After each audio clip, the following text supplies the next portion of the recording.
morning to you. Today we're doing corned beef and cabbage for St. Paddy's Day. Hope you enjoy it. See you there. Just so it's clear, I am part Mick, so it's completely fine and not offensive at all by me just using an Irish accent. Just wanted to put that disclaimer out there. Welcome to Magic Mike Productions, and stay in touch with yourself. All right, so we got some pretty darn simple ingredients here for us today. We got about 5 pounds of corned beef. We've got some golden yellow Yukon potatoes, and we have some cabbage. I'm gonna drop the accent, but you guys got it. I could do it pretty good, right? Yeah, I can do it pretty good. All right, so first off, we gotta prep our potatoes. We are going to peel the potatoes. After that, we're going to rinse them. We're gonna chop them up, and we're gonna put them into the bowl. By magic, or luck of the Irish, I should say, I'm gonna turn the single potato into all of that. Let's get it going.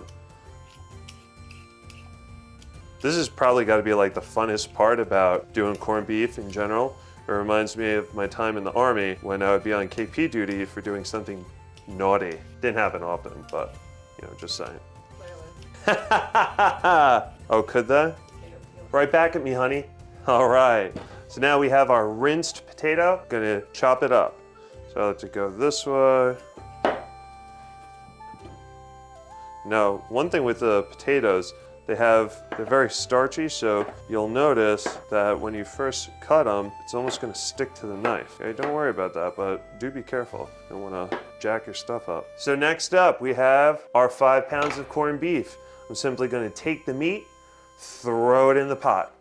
Take the meat and throw it into the pot. Almost lost it on that one. Now we're gonna take the seasoning that comes with the actual corned beef, and we're just gonna sprinkle it evenly on both of the different cuts.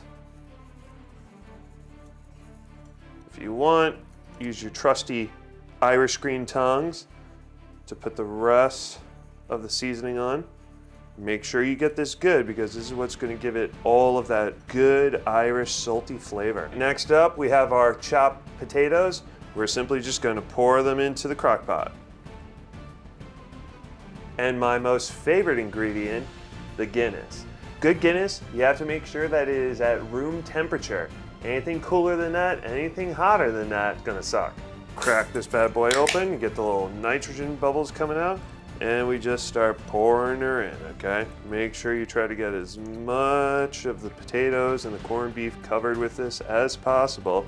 So what you're gonna do, you're gonna ensure that you covered the meat with the Guinness, and you're not gonna go any further than that, because this is all gonna shrink up, the potatoes are gonna shrink, and we still need room for the cabbage. So we just wanna be able to barely cover the meat. And if you're lucky enough to have a little bit left over in the can, this is where that comes in handy. So from here, I'm just gonna put the lid on the crock pot. We're gonna put it to the side, and we're gonna let it cook for about 3 minutes. And the last step, we're just gonna put the lid on the crock pot. We're gonna put it on high for about 2.5 hours. St. Paddy's Day meals would be incomplete without one of the staples, and those are Irish car bombs!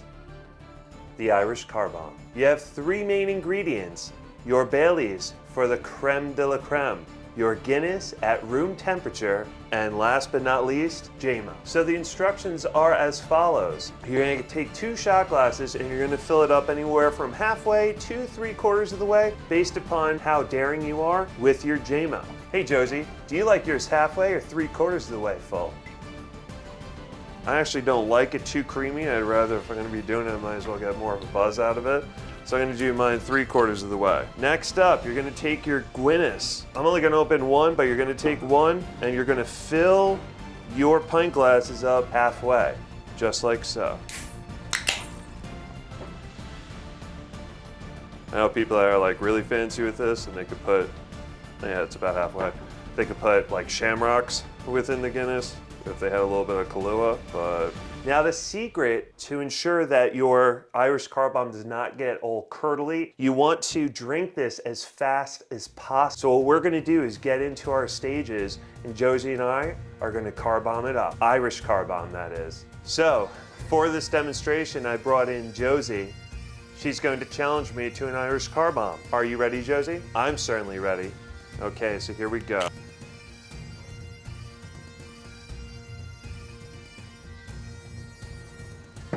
Bottoms up. What the hell, dude?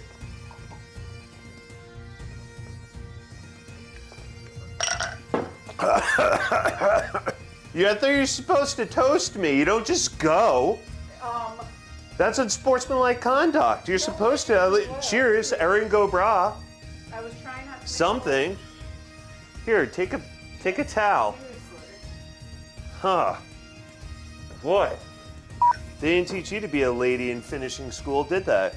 Sore losers aside, Magic Mike, of course. You want to go again? We could go again. 2 seconds, we'll be right back at you. Try to cheat again. I mean, that's the only way that you could win is by cheating. I made you laugh by you just going. I wasn't aware that we were cheating. Is that how the hare beat the tortoise? The tortoise beat the hare. You know what I meant to say. All right. You good? About half, equal. You ready? All right, Guinness, are you ready this time? Are we going to cheers this time, or are we just going to go this time? All right, on three. One. Cheers first and then drop. Go.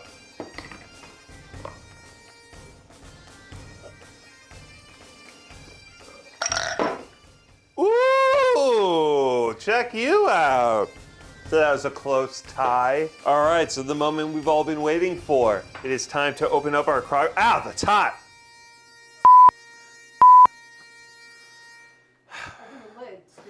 Next we're gonna open up the lid and we're gonna put in that cabbage. Woo! That's good. So now we're gonna take our cabbage and we're just gonna plop that right in there. Go ahead, shake it all around. You got room for all this? Might have to rearrange to make sure it all fits. Again, it will start shrinking once it's been in there for a little bit, but If you see it's not fitting, right? Just like cut it off at some point. You put a fucking lid on there. No. What do you think I'm doing? I don't know what the fuck you're doing.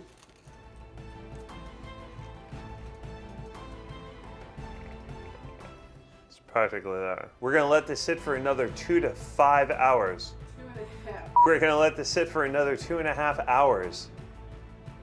See you then. All right, it's been about 5 hours. Now it's time to take this corned beef out of the crock pot and cut her up. Now, down, down. Are you ready? Give me a second.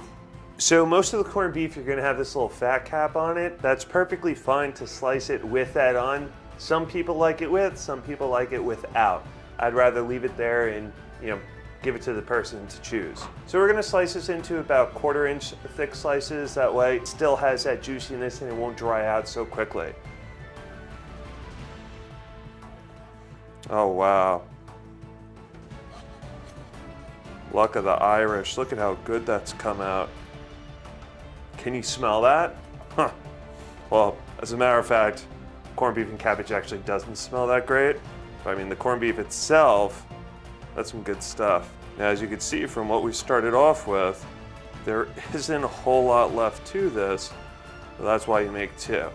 This will most likely serve a family of 6. You may be better off based upon your proportions, maybe just a single corned beef as opposed to the whole thing. And from here, we're going to transfer that neatly into our serving tray. All right, now it's time to find the other guy. Where are you hiding? There you are. This looks like a juicy one. Very nice. Okay, I'm just gonna switch hands here. Lefty. In order to make this as tender as possible, when you're eating it, try to remember when you're slicing this to slice against the grain. Same thing with steaks and most other meats. And now we're just going to transfer this into the same serving bowl. Now we have our platter of corned beef put together. Doesn't that look great? What we're going to do is just take a ladle full of the liquid, maybe 2 ladles full. So now what I'm going to do is move this to the side, and then I'm going to get another serving bowl, and I'm going to put all the cabbage and the potatoes into that. Now with this, you want to use a slotted spoon, and you want to try to get as much of the juices out as possible. Otherwise, it's going to be a bowl of soup as opposed to a bowl of cabbage and potatoes. The cabbage has been sitting more or less 3 hours, the entire crock crock pot, so it's been absorbing up a lot of, those juices. The fats from the corned beef and the Guinness. Wait until you try this. You're gonna have all that great flavor, the salt and the spices from the corned beef with the natural flavors of the cabbage and the potatoes marinating inside that Guinness. It's gonna be amazing. Let's get this on a plate. Take these 3 pieces.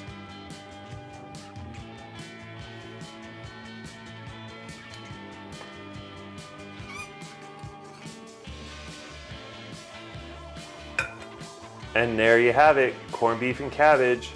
Hope you enjoyed today's video. Be sure to slap that like button and subscribe so that you don't miss out on any of our future videos. I'm Magic Mike, and until next time, you keep in touch with yourself.